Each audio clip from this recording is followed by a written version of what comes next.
I see, Curtis, you've made sure the brain gunner isn't levitating. Floating guy. Yeah, I still got him. We don't have a Yuri in the British Army. Yeah. I got a couple of them. 2 guys are actually floating on a little round base, I noticed. What a shame. That's character. That? I had a guy from my bolt action collection. He's laying down on the ground, and I put him on a little round base. So he's got dangly parts. His little feet are hanging off the base. Oh, that's hilarious. So he gained a lot of recognition from the community. There he is. Hilarious. Private Yuri. Yeah. Private Yuri Geller. Floating around. Just hovering there. That's hilarious. He should be on a bigger base, of course. Oh, well, but then you wouldn't have all those little bits hanging off, Yeah, you can't change him now. Can't change him now. He's part of folklore. Yeah. That's the way I saw other people doing them, so I just did it. It's not like they give you any bases for that type of guy. I know they got those pill-shaped capsule bases that they sell, but they didn't give me any. How long does that take to set then, Curtis? It's already drying. I usually wait till the next day before I do anything. It's totally good. But it really adds depth. Looks like earth and dirt, and it hides those base edges. It's just spackle. Sometimes I put white glue mixed in with it, but that's for terrain more than it is bases. Yeah. I mean, that's what I'm going to be doing for that mud effects. He's using spackle with a little brown and make it look good and wet. Yeah, we don't get that over here. I'd have to make it up with what we call like a plaster with probably some sand mixed in with it. It's basically water-based joint compound. Yeah. Somebody over there I was talking to in the UK did find something along that line. I don't know what he found, but it's basically a water-based joint compound. It's what they use when they do put up drywall. Yeah. Yeah, I've got some bottles of stuff what I got for Model Railway, and that's it's like spackle, but you can get it in different colours. You get dark haired, like mud, and it's got everything mixed in, and you just spread it like you were spreading. Yeah. And it's pre-mixed in a container, and they use it for a lot for model railways, especially in between the sweepers and the at the side, where the banking is. So I've got some of that, and that works quite well. I like this because you can add water to it. I made a video on it, but you can add paint to it. You can add sand to it, and if you're making terrain, you can add white glue to it, and it dries hard as a rock. But you got to use it all at once if you use glue. Yeah, once you start using it, you got to use it. But I've been using it forever. That's my basing technique. The only time I didn't use it was a couple of years ago with my 10 mils. I used the white glue mixed with sand because I didn't have any spackle. So I used that, and that worked just as good, but it dries up real fast.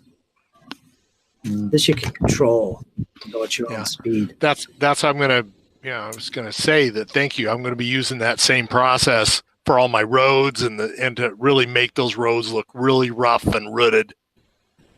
Yeah. You could put it on your tanks too, like with Flames of War or Bolt Action. You can make clumps of mud with grass. Just take some, you clump it onto the treads, right? The tracks. Yeah. Then make sure there's lots of sand in it so it's gritty. But you put that on there with the white glue mixed in, and then you take your static grass little chunks of it. Make sure you mix a little bit of that in it, so you got them sticking out, and it looks like muddied grass. Just all chewed up into the treads. Yeah, you could do that too. That's And thinking about balance, is artillery. I mean, how do you get artillery to be balanced? Did you see these? I think it's outdated. Look at those fire hitters. Yeah, I saw that. I was amazed by that the other day. Isn't that thing great with the sparks flying out of it? I mean, that looks like a napalm hit, you know? It does. Who made them? I don't know. Yeah, it says you like this video. It's on the Tabletop Commanders thing, but I was like, holy shit, look at those things. Aren't they gorgeous? They are. Very evocative, you know? You wouldn't want to be in the middle of that road, would you? Oh, God, no. That would that'd be like semi-painful. Yeah, it'd certainly ruin your day.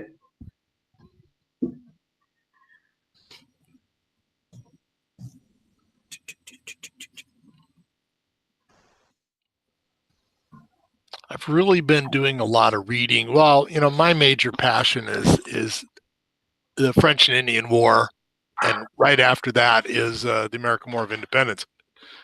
But I've just really been getting into, as far as reading, the Peninsular Campaign. I've never been a big Napoleonics? on Napoleonics. I'm a huge American Civil War, American War of Independence, French and Indian War, North America. But I tell you, I've just been starting to read about what was going on in that campaign down there in Spain, in Portugal. And it's like, wow. Yeah, that got brutal. Yeah, I mean, it really was the beginning of guerrilla warfare, the way we define it now. And I've always been more interested in the war in Russia and Germany. Never got pulled by the Peninsular. I think it's because the battles were smaller, more manageable, and of course I'm a glutton. Right. Gotta go for the big battles of Borodino and Leipzig. Yeah, well, you know, what isn't there to love about Borodino and Leipzig? I mean, I got a friend of mine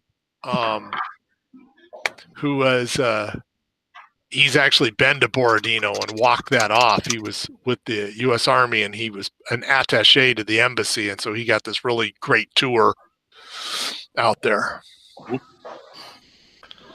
It's like, I hate you. Yeah.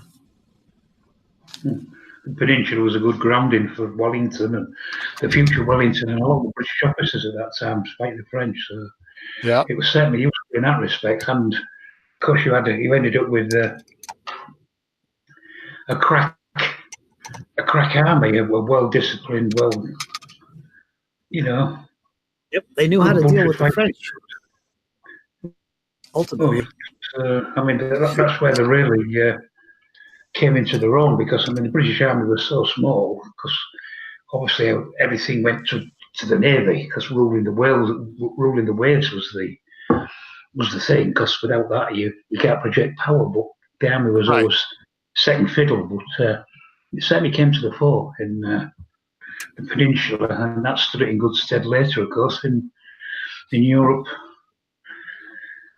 But especially the 100 Days campaign. When I went through the NCO Academy, I remember we were doing this. It was my first real taste of the intricacies of basically door-to-door campaign.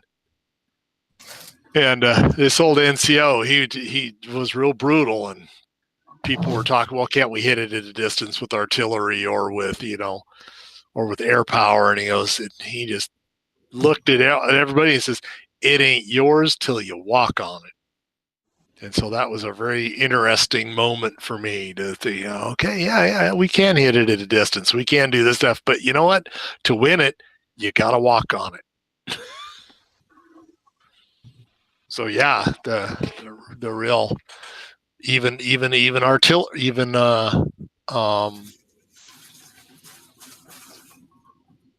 armor. You're not walking on it. You can control it. You can go around it. You can force them into submission, but it really ain't yours. I guess that's Curtis's company complete now. Just Yeah, look at those guys. Yeah, I like that Great. basing technique. That's pretty cool. yeah, I like the lozenge-shaped spaces. Yeah. I'll actually have my camera. It's sitting in a box somewhere else. I'll have my camera and I'll be doing some painting next week. I'll be putting up some pictures of my dudes as I'm snow basing them and finishing off the basing and making it look good. Well, that spackle just painted white would do the trick, wouldn't it? Yeah. That's basically what I use. You just got to add a little bit of bit of that dust what you showed us, that snow dust. Yeah. And you just got to add a little green stuff and some rocks and some other stuff and a little bit of wet looking mud, and it comes out looking pretty good. The big boys are coming out now. Yeah. As well. Oh, there you go. Yeah. Geez, look at those men. They're giants. What are they feeding them? Well, the Americans are always bigger than the British. Yeah. Well, you know. Harry, what do you use when you paint your ACW Union troops for a coat? What kind of blue? I don't even know. I don't remember the color. It's a medium blue. I'm not a fanatic on being an exact shade of blue. Namely, because if you look, you've seen that picture about the German Army standard issue jackets, and there's like every color of brown you can imagine. I got a really good picture here. Let me see if I can find it of a Civil War reenacting group, and everybody is just Nat's perfect, and there aren't two jackets that have the same shade of blue. That blue, what you've got there, looks pretty good to me. Yeah, I mean, that's not bad. It's a little purpley. Yeah, I see that. It's Prussian blue. It's dark Prussian blue. I wanted it real dark for the base coat. Right. Because if there was anything about the blue coats, they were dark. They're very dark. And you can build up from that. So, But I do see what you're saying. There's kind of like a little shine. Yeah, they are kind of shiny, kind of purpley. In my view, my humble opinion. We shall see. I can work some highlights. But no, I don't have an actual color name that I use. What's that, Ian? I would say, highlights of a slightly lighter blue would, still dark blue, but a lighter shade than that, highlights would work. Yeah. I don't think there's that wrong with that as a base colour. Yeah, that's what I'm aiming for. It doesn't have to be exact, but as long as it's dark and blue, not too purpley. I don't like that, but once I get these guys done and go for the highlighting, dry brush actually, it'll bring that right down. You won't see no shine or no purple at all. Here I am with my buddy Aaron. We do Civil War reenacting. Now, both of our jackets were made by a museum-grade reenacting supplier. It's nice. And you can look at the color on those. Yeah, very, very dark. Very dark blue. I'm very early war, gaiters, long jacket, big hat. Aaron was doing more late war, sack coat, a little bit shorter, and the kepi hat. Sigrid looks scared to death. I was going to say, what is she doing? She looks as if she's just seen a company of Reds walking through the in Norwegian. I think I was getting ready to ask her to do something for me. Oh, God. And here we are. Here's another picture. Here I am with that same jacket. And look at the color of blue on that guy's jacket. Totally different, isn't it? I mean, yours is completely different blue. Yours is even kind of dark grey. Yeah. What's funny is that's John Orthman, and we got chatting over the campfire one time at a Civil War enactment. I pulled out a book on my great etc. grandfather who was in the Civil War. He was in the 18th Wisconsin. And it ended up, John got looking through the book, and one of his great etc. grandfathers was in the same company. Mm. You know, what's the chances that great, like 3-4 generations out, grandsons would end up in the same unit of war reenactors for that?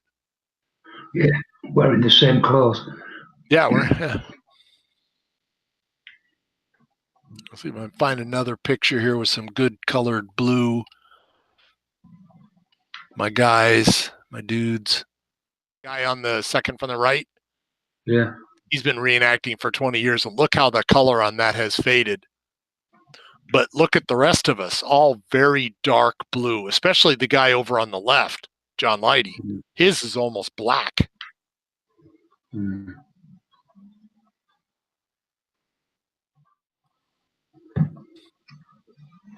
See, that's that same jacket again. Pretty dark blue, especially in contrast with the pants. And the flag. Yeah. Another picture of a bunch of guys all at a reenactment. Look at how dark that blue is. Mm. I mean, the light is against you. It's not a very well composed picture because the sun's from behind us. But still, I mean, that's bordering on a light shade of black. Mm. Yeah, I don't think you're going to go far wrong with that dark brush and just some highlights on there. I think that's going to work, especially looking at them uniforms. There's another picture from the playtest. Now I'm going to do these bases a little bit better, a little bit more blue, brown, a little bit more mud, some grass tufts and stuff sticking up out of the dirt, and then actually re-mud stuff. Bluegrass. Yeah, but that I think that'll look really good. And by using the same color, those bases will just kind of meld into the ground. Yeah, I was going to say, you don't need to put too much on because the bases don't really show that much with them being white. Yeah. I wouldn't go overboard with that because I think they do blend in with the snow pretty well. I don't really have time for it to get really too carried away with it. So there you are. There's another look out across the table. Yeah. And here's my guys. See them right over there in the far corner? They're the ones that just never got shot at and finally just ran away. They just were just completely worthless. Shameful. Completely were Delaware infantry. There's that full color picture there. I really like that picture. Yeah. You really get the sense and see, and that's where I would like to be able, like you said, GIMP would be to cull out that one guy right there. And, either fold in some more yellow or not yellow, but white, or even a hill or something back there, you know. Yeah, that's what you want. Just to take that out. I don't want to look at his belly. I want to look at this table, Just terrible. I like that picture too. Yeah.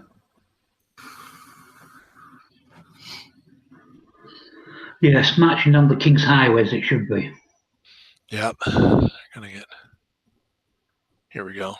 That's the start off of the game right there. That's how the game starts. The English are already at the table at the cabin.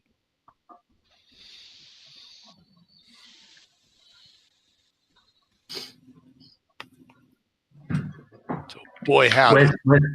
Where's all the food, you tax dodging rebellious scum? Yeah, I was subbing in, my daughter's in this like co-op school. And so parents have got to come in and help out during the week. And I'm working on tutoring kids with math, but there's another gal in there who's doing an American history section. And she was, reading these kids this section, and I'm like, that's wrong. That's not what happened. But that's what's in their textbook that she's been given to read. And I'm like, no, that's not exactly what happened at all, And it specifically had something to do with taxation at that point. Captain Long of the 33rd Foot, if you don't tell us where the supplies are, you'll be taken outside and lashed. Yeah, I meant 38. You did. Yeah, I've watched that bloody long ago. I've forgotten. Yeah, when I first started doing them, a couple of years. I think the 33rd Foot is I think that's the East Yorkshire Regiment from where I'm from. It's the 38th, of course. That's what we're talking about. Yellow facings. Yeah. Yeah. I don't know where he comes to join up with the 38th. He should be with the 30th. Mind the 33rd were in the West Indies at that time. And the whole battalion that went out there, the whole regiment that went out there, only 8 returned to Britain. The rest of them died of disease. Oh, Jesus. Yeah, I was reading about that in Cabot's Creek here recently, where in a lot of cases, they wouldn't send a whole regiment. They'd only send 4 or 5 companies of the regiment, just in case a whole regiment got wiped out. Yeah, they did. After the time in the West Indies, and there were reinforced and got replacements, but only 8 original members of the battalion returned to Britain. The rest, not in action. They never saw no action. Yeah, they were all killed died of disease or illness. God almighty. Yeah, well, there's a real great picture of the Scottish Fusiliers on the day they got shipped out to the First World War. I saw that. And then the day they got there's like 10 guys. Yeah. A whole battalion, 1,000 men standing there, and just like damn near none of them came back.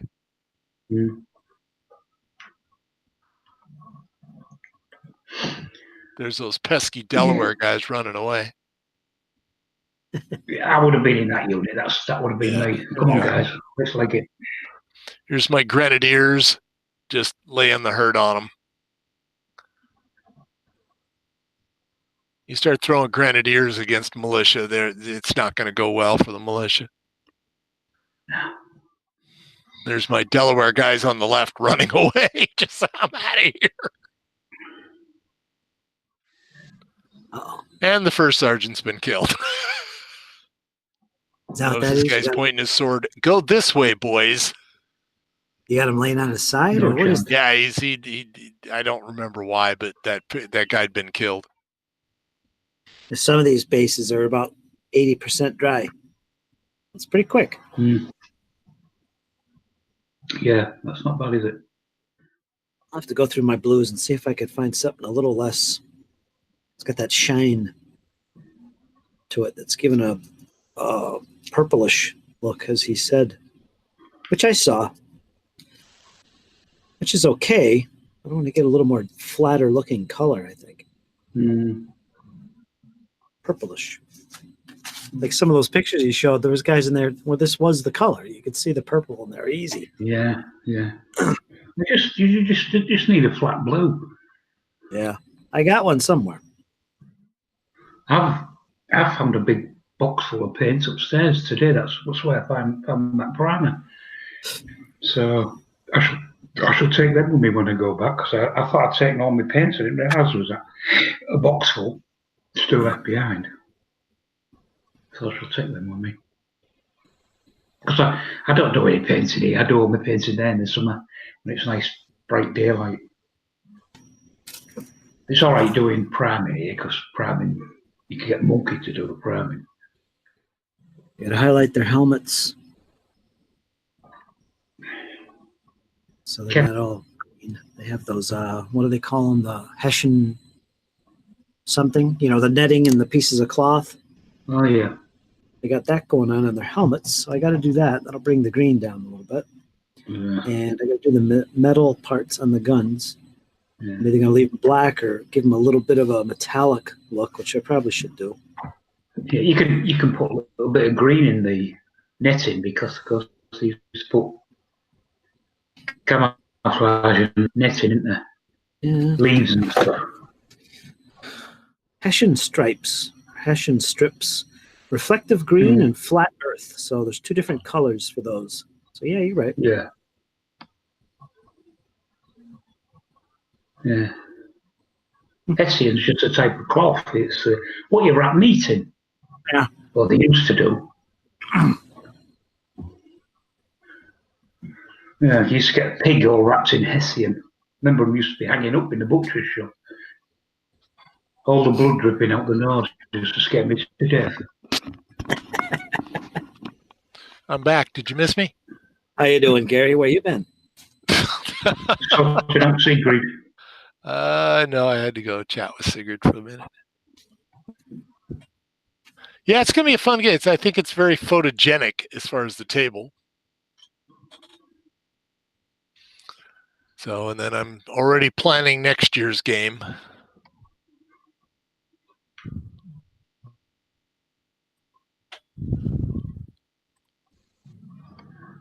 Well, you've gone from Hastings to this battle. What's next?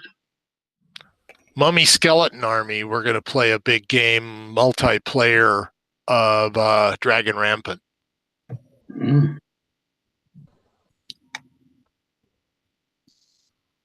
An old Warhammer figure? Yeah, it's an old. Well, that's that Reaper Bones plastics. Okay. It's a Reaper. Yeah. Yeah, I built a whole army of them.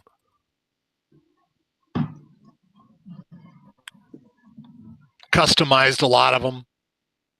You know, added shields and whatever, bows to guys, and I'm gonna do I've got a bunch of other ones. I've got some skeletons and some undead, and the scenario is that one of the Egyptian pharaohs wants to get buried, and if he manages to make it to the tomb, then he will become the one true god versus the pantheon. So the various gods are rising up to defeat him. So you can play as a human trying to get your piece of your pharaoh into the tomb, or you can play the undead trying to keep them from getting there. Looks good. Obelisks, little mini Yep. pyramid. Looks like a Yeah, I small. kind of had a lot of fun. I made those obelisks out of cardstock. I like them. Yeah, good. Now you need all the coloured writing on the sides of the. Oh yeah, that's next. I got to do that with those. Yeah. I'm not going to work on it right now, but I will be Yeah, soon. of course. White obelisks and all the coloured. What do they call it? It's not writing. It's got a proper name, hasn't it? Hieroglyphs. Hieroglyphics, yeah. Here's my leaders of my undead army.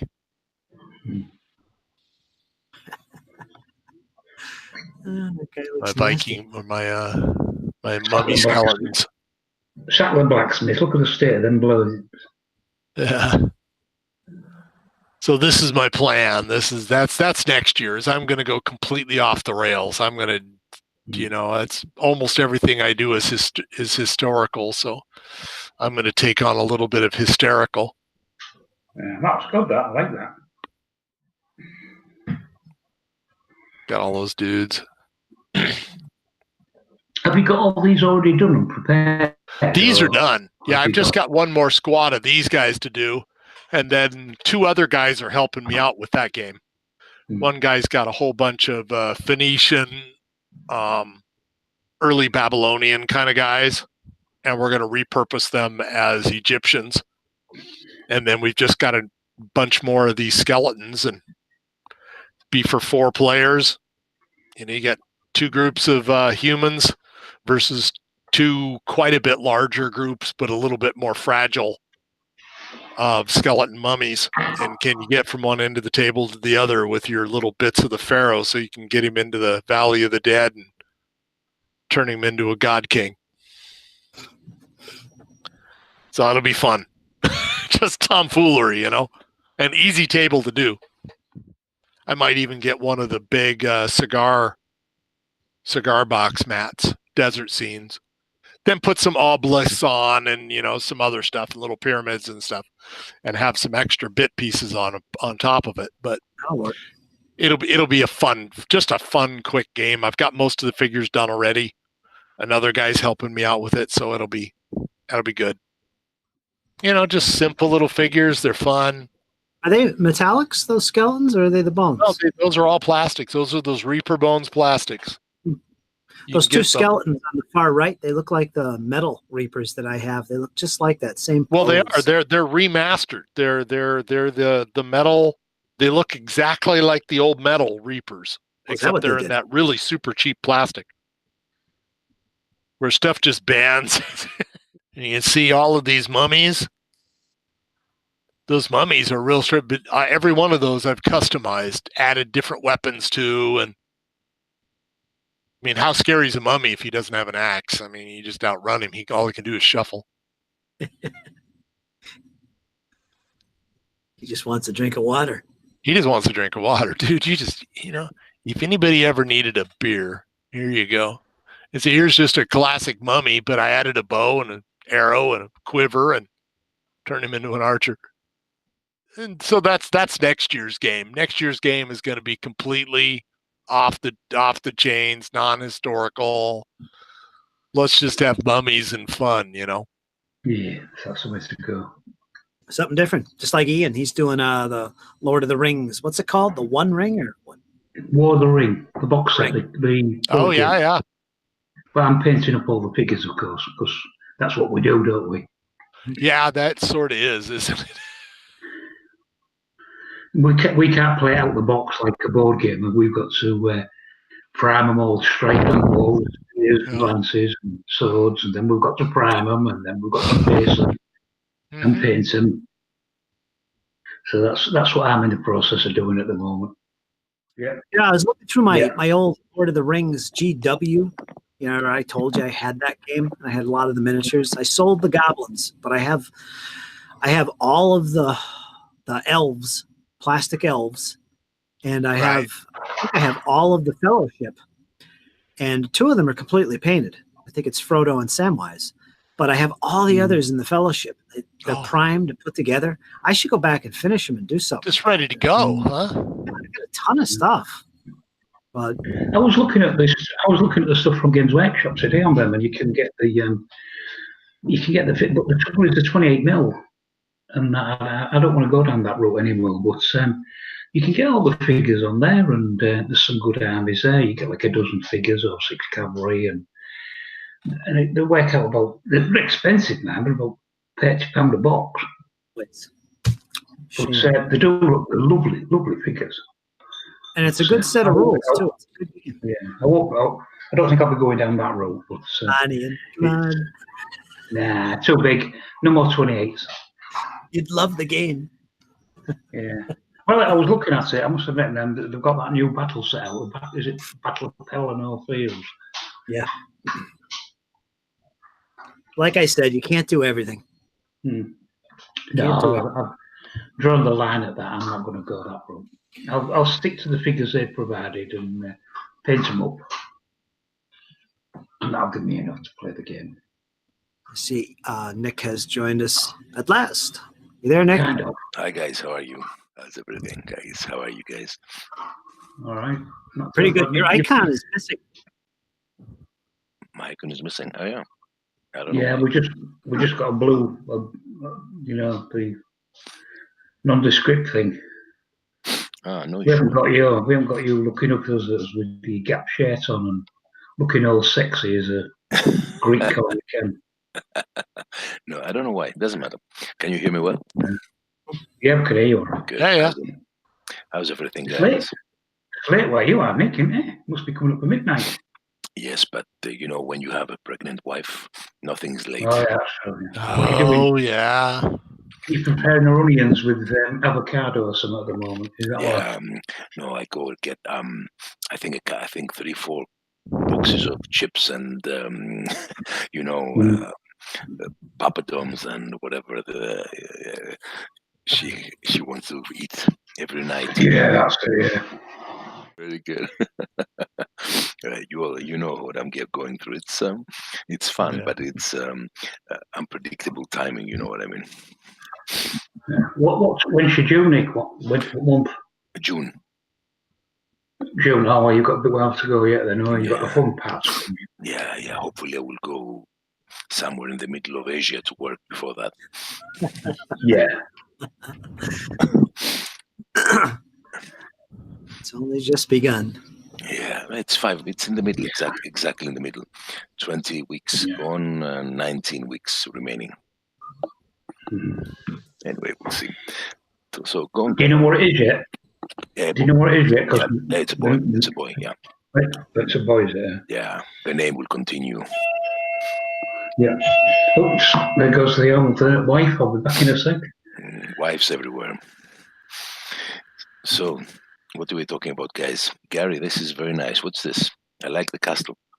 Oh, that's just I built that fort when I was over in Afghanistan, and I never have really gotten any really good use out of it.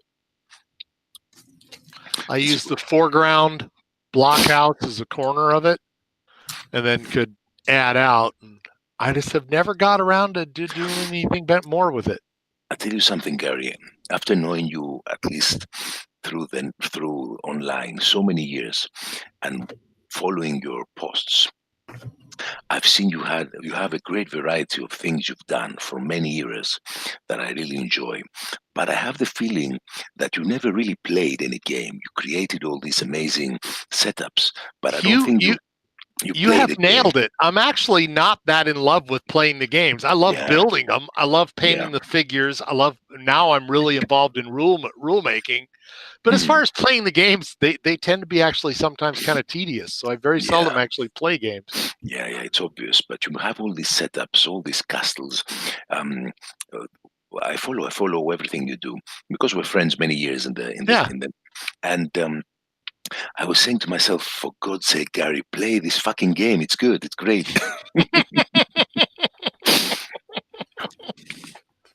You're right. And I am actually really involved in play testing this latest game I'm working on. That's great. That's good news. So I've actually had 2 play tests of it already, and I've got another big play test, full-size play test on first weekend in March, and then again in April. So I'm actually going to be doing quite a bit more gaming. That's good. You should take photos. But what was this? The terrain you made for a battle last year. What was it? Hastings. I was following this. Hastings. That was good. I like it. Yeah. And I mentioned also I like the basing that you did irregularly. I like this very much.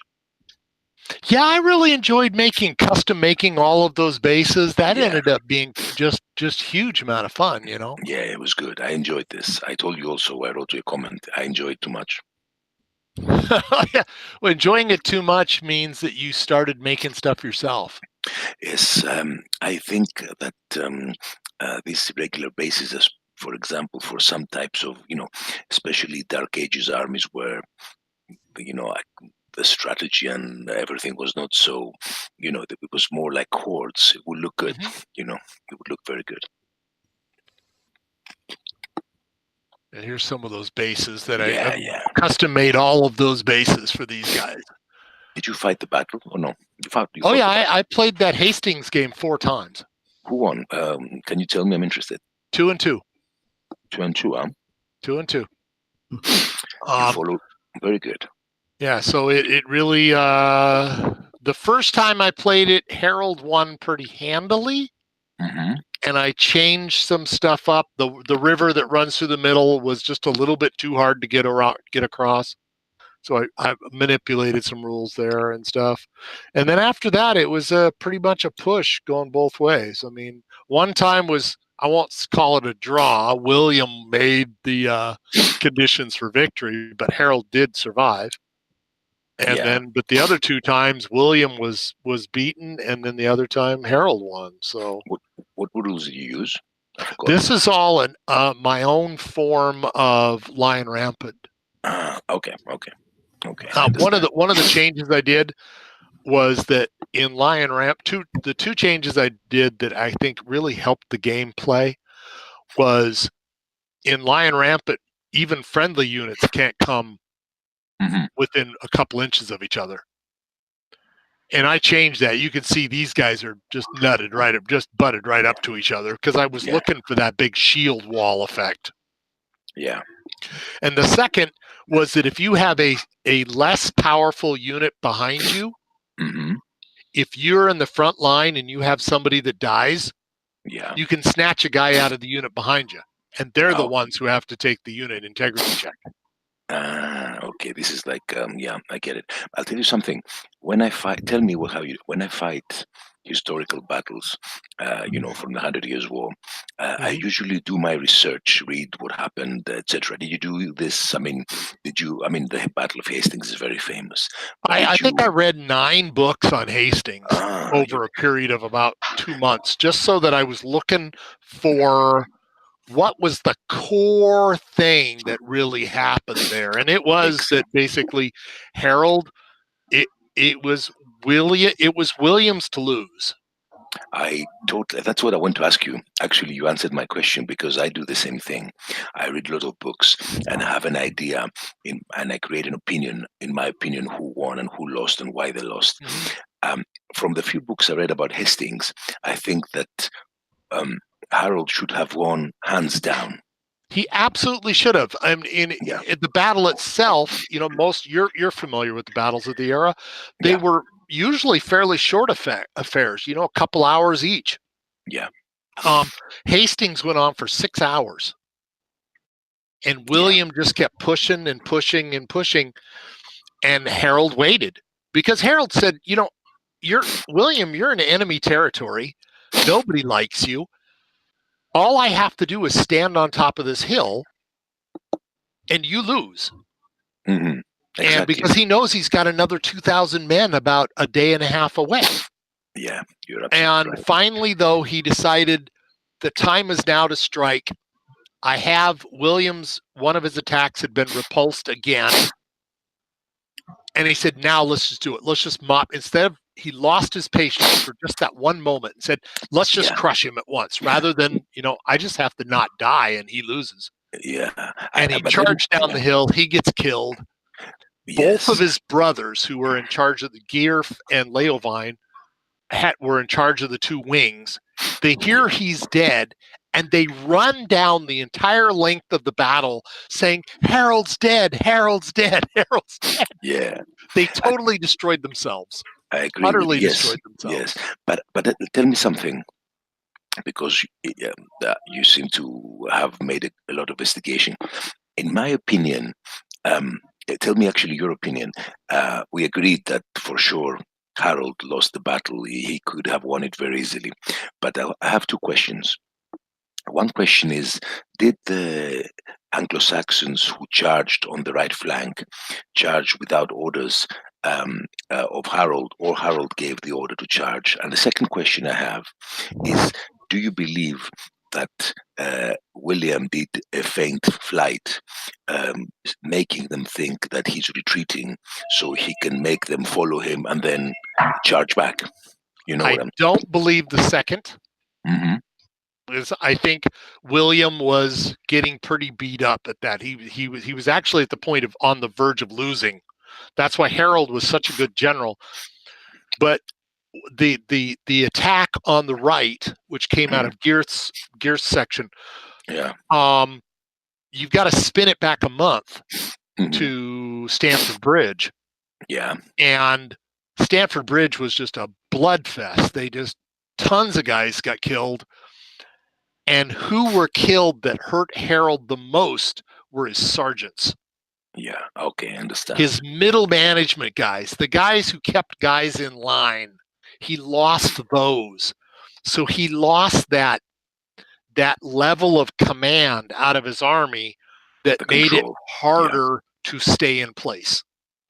Okay, he lost control. Basically, he lost the sergeant who would have controlled the army. Yes, he lost that almost that entire level of his army was wiped out. That's why I asked you. I didn't know that. Very interesting. So you don't believe that William feint flight? He was retreating. I believe he was in a normal retreat at that point. That's my impression of it. Yeah. To focus on that on the rule. I said, okay, here's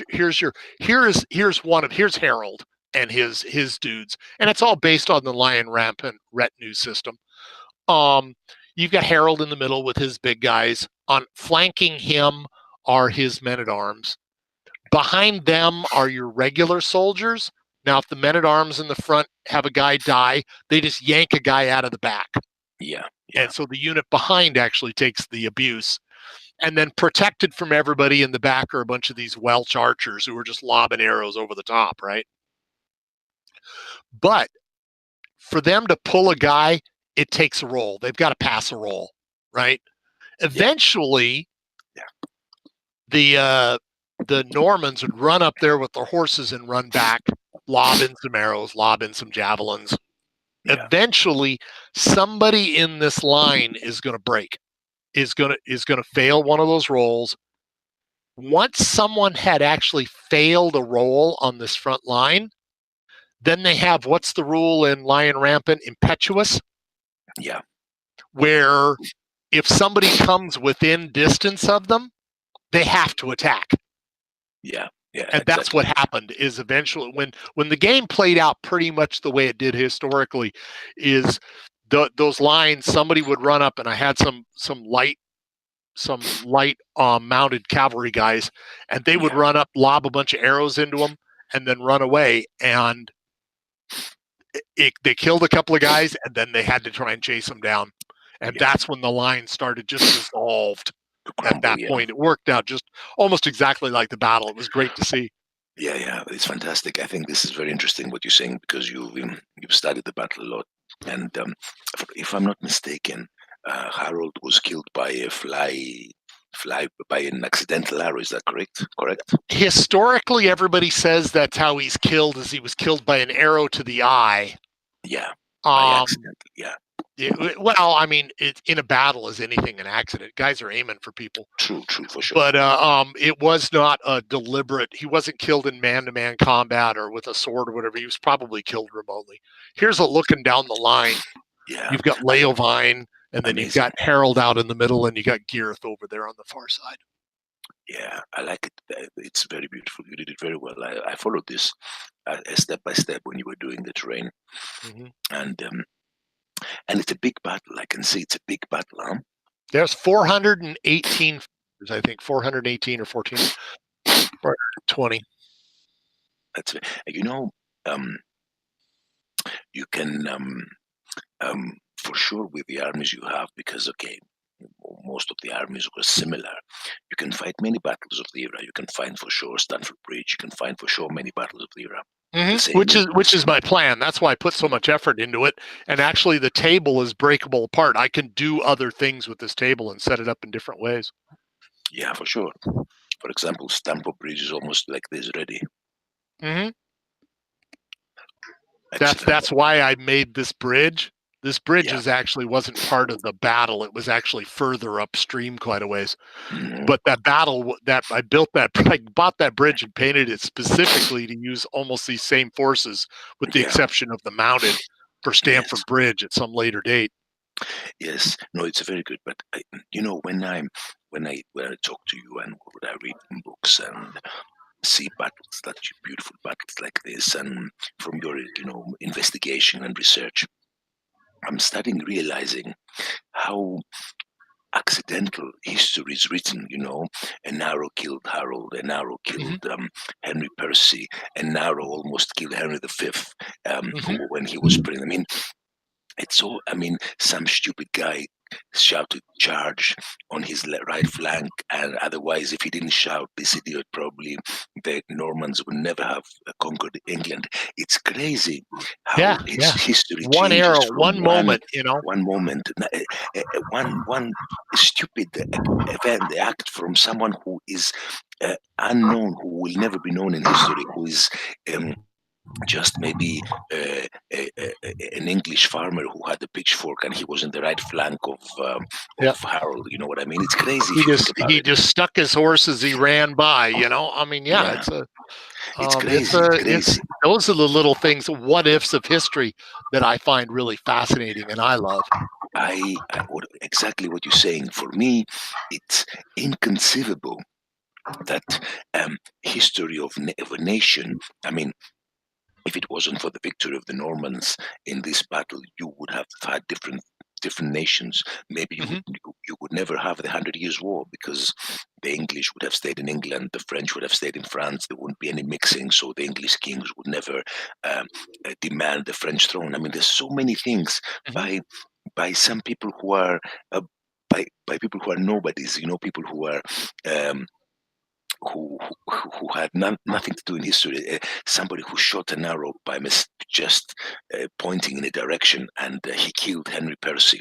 Maybe Percy now would have been a king in England because he was winning the Battle of Shrewsbury. It's crazy to think, especially at those days where you know the leaders were fighting in front, the days of the medieval times and Dark Ages. It's crazy to think that these random events, as you said, a matter of luck, changed the history of the world. I like this battle too. Oh, this is a good one. That was the one from 1.5 years ago that I did, which was a French and Indian War raid. Fantastic. I thought that game turned out really well. This is a huge and I actually got to do my favorite thing that I've ever done. This bunch of Indians right here, their mission is to burn or kill everybody, right? And the Rangers are there to try and stop them. Well, they go running by the farm with the pigs, and there's 6 guys, but there's 7 pigs. And they only get a bonus if they kill all the pigs. So he said you could shoot them, but it's going to take you 2 turns to kill them all. Or you can hop in there with your tomahawks and kill them, and I'll let you. And so they said, yeah, we'll save our ammo. We'll just hop over and kill them. I says, but have you ever been around pigs? The pigs counterattacked and actually killed a guy. This is what rules that you use for this one? This was sharp practice. I love the terrain. The terrain is amazing. The terrain is amazing. Yes, obviously autumn with them trees. Yeah, there's the view from the top down on that table. Ian, I don't know if you heard the conversation I had with Gary. Was saying about random events of or actions of people who have for no consequence change history. I don't know if you agree with this. It's crazy how this works. Yeah, I had bits of it, but it was somebody who got hot-headed, some captain, but that changed history, and then a fluke arrow or whatever that killed Harold, and job done, battle over, history's changed. Yes, but what Gary said before, I didn't know, and I didn't read this, that during Stamford Bridge, Harold lost all his captains, his middle command that were controlling the army. So this is very interesting. I didn't know this. So it made it really, really hard for him so he did an amazing job as long as he did holding out at the top of the hill. But eventually his army, he started losing control, and he saw that, and that's when he said, okay, we're all in, boys, let's go. That's why I don't believe that William tried to lure him off the hill. I think he was on the verge of coming, and it just started to happen. He said, well, let's just do it. Let's just end him now. But Stamford Bridge, they caught the Vikings totally on the hop. Oh, yeah, they caught them. I mean, they literally caught Hardrada in his bathtub. Yeah, I mean wouldn't he lost most of his captains possibly before that at Fulford Gate? Because, I mean... because that was that was his brother's army. Most of Harold's troops got there fairly intact on their march north. Why did he lose all his captains then in a battle that was pretty much one-sided at Stamford Bridge? And I don't know why, but I think there was a little bit of that. There was. I mean, William or Harold, was really consolidating his control of the country, and there were men that were just gonna, this is my chance to impress our king. And so you had I these wonder if it's, middle guys trying to go out there and make a name for themselves. I wonder if it's also because most of the army would have disbanded at that point. Yeah, they should have And then when he actually. got Yeah. news, when he got news of the Norman invasion, he had to move down south quickly. But yeah, I mean, but it was he moved an incredible distance. He had to stop in London for 3 days. That's where the 3 days comes in, just to wrestle up dudes because so many of his men had been lost up at Stanford. Yeah, that's right. And then, so basically, when he got to Hastings, he had a completely different army to what he'd had at Stamford Bridge. Yeah. And he didn't have the veterans because they'd thought, oh, well, the war's over, we're going home. And he suddenly had to raise this new army, and they just weren't as disciplined and as was as his original troops. So it was straight away, it was at a disadvantage. But even then, he had the advantage of being on Senlac Ridge. Well, it's not, now they're saying it probably wasn't Senlac Ridge because Senlac Ridge is just too long for the size of the army he had. They've actually moved the site of the battle about 2 or 3 miles left or right, I can't remember which. But which is because they do this, this brown radar thing where it removes all the trees and you can see the land. And so they realised now where he would have been, and it was 2 or 3 miles either side of where they thought it was. Senlac Ridge was just too big, too long for his army to hold. Him to control. So they moved it to this other point, and but even then, even with not fully trained troops, he should, with a shield wall, have been able to hold the line. But for whatever reason, they broke. They moved. See, that's the Selknam Hill, but it's been proved that it was actually further to one side, wasn't it? Yeah. Because when they do this LiDAR thing, where they do it from the air and they can remove all the vegetation, and Senlac Hill was just too big. There's no way he could have deployed his troops on there without being outflanked. So it was somewhere else. Yeah. And it's in the high street of a town close by. But they always went through it because of Battle Abbey, because they say Battle Abbey was built on the site of the battle. Well, now it probably wasn't. It was probably built 2 or 3 miles away from the battle. Yeah, that is on my short list of places that I absolutely want to go to. Is Hastings? Yeah, for sure. Actually, I was reading that the army that Harold went with in Stamford Bridge was huge, and it was very organized.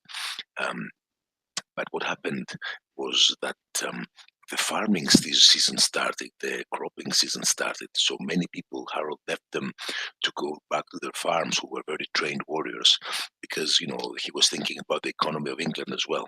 So he was a king. He had a lot to think about, So he kept his housecarls, and then he was starting recruiting local militia from the south.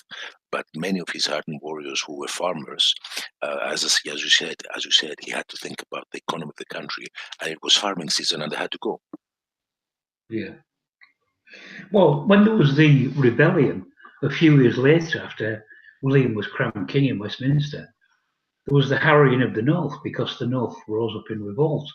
So, I mean, the area I live in is barely mentioned in the Domesday Book for the simple reason the land had been devastated by the Normans. They came up, and it's called the harrowing of the North.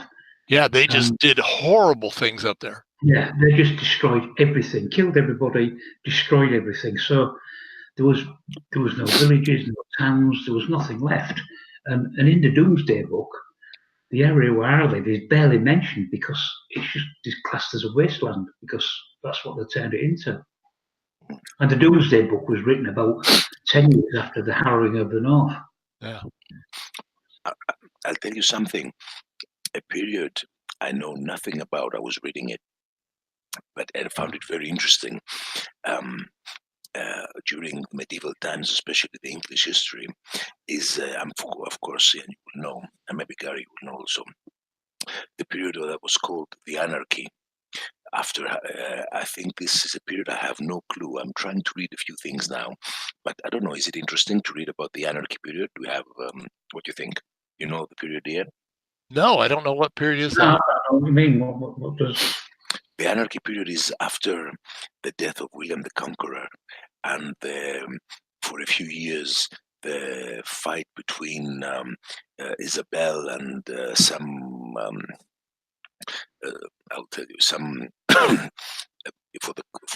because he left no female, no male heirs. I'll tell you now. It's Anarchy period. The Anarchy was a civil war in England and Normandy between 1135 and 1153, which resulted in a widespread breakdown in law and order. The conflict was a succession of crises participated by accidental death of William Adelin, the only legitimate son of Henry I, in a shipwreck in 1120. Henry's attempt to install his daughter, the Empress Matilda, and his successor were unsuccessfully, and on Henry's death in 1135, his nephew Stephen of Blois seized the throne with the help of Stephen's brother, Henry of Blois, Bishop of Winchester. I was reading it. Sounds an interesting period. Yeah, that's Matilda and Stephen. Yeah, that's the first civil war in England. But sounds so much so interesting, with so much conspiracy and everything. Yeah, there was what was that show called? There was a show on TV which was portrayed. The Pillars of the Earth, maybe. Pillars of the Earth, yeah, it could be Pillars of the Earth, and that showed Matilda and Stephen and the war fought, which was another brutal war. But yeah, that was for control. Yeah, Pillars of the Earth. That was the one what showed that.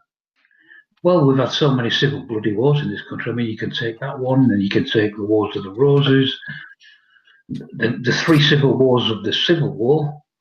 I mean, the baronial wars. Yeah.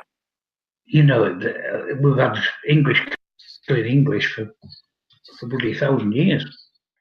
Following a major rebellion in the southwest of England, Matilda invaded in 1139 with help of her half-brother Robert of Gloucester. Well, Stephen was classed as a weak king, wasn't he? He was. He wasn't in the mould of William. Stephen was. I think he was classed as a bit of a poor king. And I think the other rulers at the time took the chances and thought, well, this guy ain't going to do anything. We can do as we please. We can run him off, because it was all baronial then. After William, it passed off all this land, and they all built castles, and the other controlled tracts of England, and I think they also saw themselves as heirs to the throne. Really, they all thought, well, I'm the most powerful man in England at the moment. You know, why should I bend my knee to this Stephen when I've got, you know, all these castles, and I control all this population? Why should I submit to this person?